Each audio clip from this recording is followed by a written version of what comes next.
a very important aspect of being in this ministry.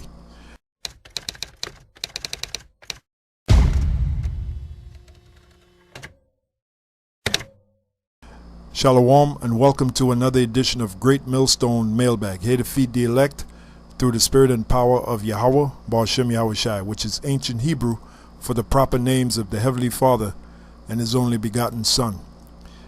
I think the ability to be able to see what you are reading within your mind's eye is one of the most important aspects of being in this truth.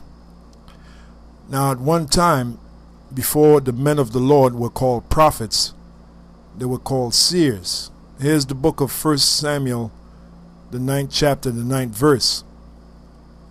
It says, "Before time in Israel, when a man went to inquire of the Heavenly Father, thus he spake, Come, and let us go to the seer, for he that is now called a prophet was before time called a seer." Now, when you look up this word seer in the Hebrew, the word there is ra'ah, and it means to see. And that's literal, because back in the past, the prophets, they actually received visions and wrote down what they actually saw. Case in point, you got John the Revelator. Now, John the Revelator in the book of Revelations, or Revelation, he actually wrote what he saw. He saw many symbols, he saw many allegories, and he literally wrote down what he saw. Now, case in point, when we read about Babylon the Great, number one, we know that ancient Babylon was destroyed in 538 BC by the Medo-Persian Empire. Now, John came on the scene around 90 AD. Okay, meaning when he started receiving those visions on the Isle of Patmos, that was around 90 to 96 AD. So ancient Babylon was long destroyed.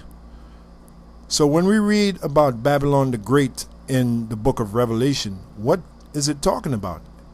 Well, those of us that have been blessed with the inner vision, those of us that have been blessed with the power of the seer, which the prophets were called, we can literally see that Babylon the Great is talking about America. We can visualize it, especially when we read the context of what is written concerning Babylon the Great in the book of Revelation.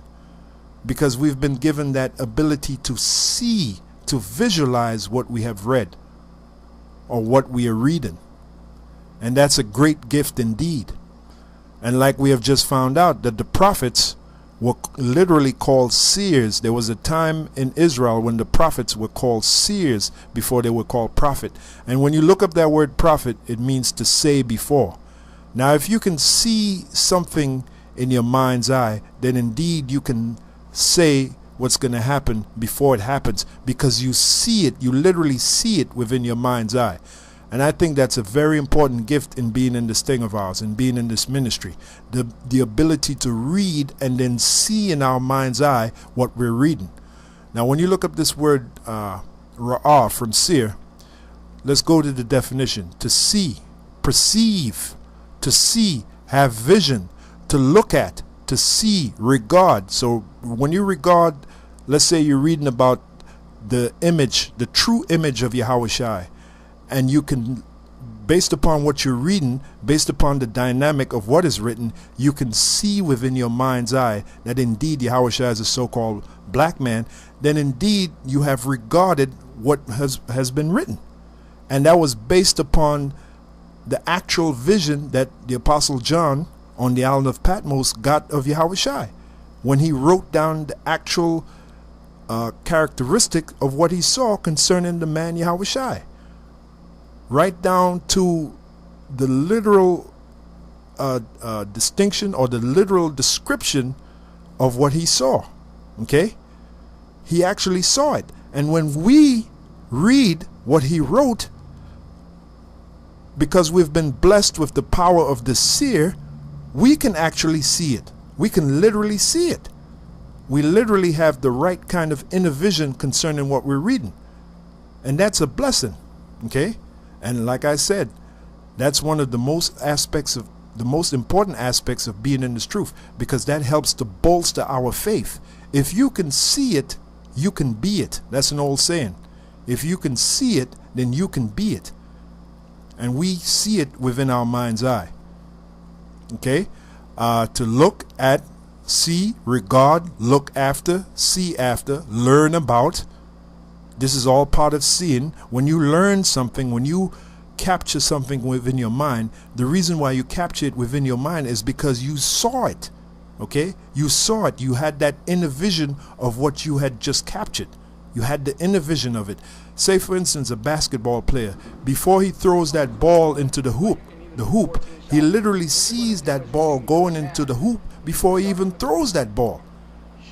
If you watch a basketball player, they look at that hoop, they look at that hoop earnestly, because their intention is to put that ball in that hoop. So they see it within their mind's eye before they even do it. And that's the same for any aspect of life. Even the carpenter, before he builds a house, he literally sees the house in his mind before he builds it. Okay? So it's the same thing with us in these scriptures, learning these scriptures, reading these scriptures. It's very important to be able to see what you are reading and get the understanding from it, to literally see it within your mind's eye. And if you can't do that, then indeed you're not really in this truth. You're not really in this ministry, and the power of Yahweh Shem Yahushua is not working with you. Part of the power of Yahweh Shem Yahushua concerning revealing these scriptures to you is giving you the ability to be able to see it within your mind, to have that inner vision.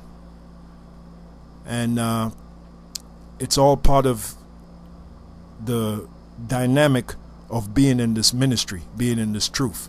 To look at, see, regard, look after, see after, learn about, observe, watch, look upon, look out, find out, to see, observe, consider, look at, give attention to, discern, distinguish, to look at, gaze at. So as you can see, it's very important to be able to see within your mind's eye what you're reading. Now in the book of Proverbs 29 and 18 it says, where there is no vision, the people perish, but he that keepeth the law, happy is he. So vision is very important to us in this ministry. Vision is everything to us in this ministry. And I'm not talking about naked physical vision with the naked eyes. I'm talking about spiritual vision with the inner eye, the inner mind's eye, inner vision. That is very important to be in this truth. Now there's even those that can't really understand the scriptures. They have received a false vision. Even vision is important to them. Okay? But they received the false kind of vision. If you go in the book of Isaiah 28 and 7, it says this, but they also have erred through wine, and through strong drink are out of the way. Now us using our inner vision, we can see that that's not talking about literal strong drink or wine, but that's a metaphor for false philosophies. How are we able to discern that? Because we can see what that's really talking about within our mind's eye. We've been given that gift.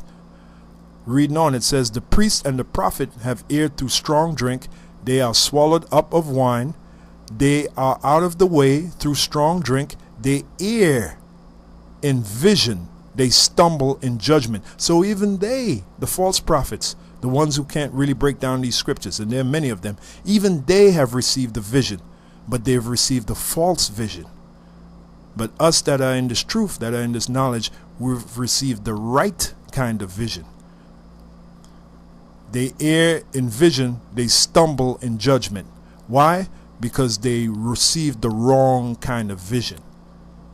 So vision is very important, especially inner vision, to this thing of ours. It is one of the most important aspects of being in this truth.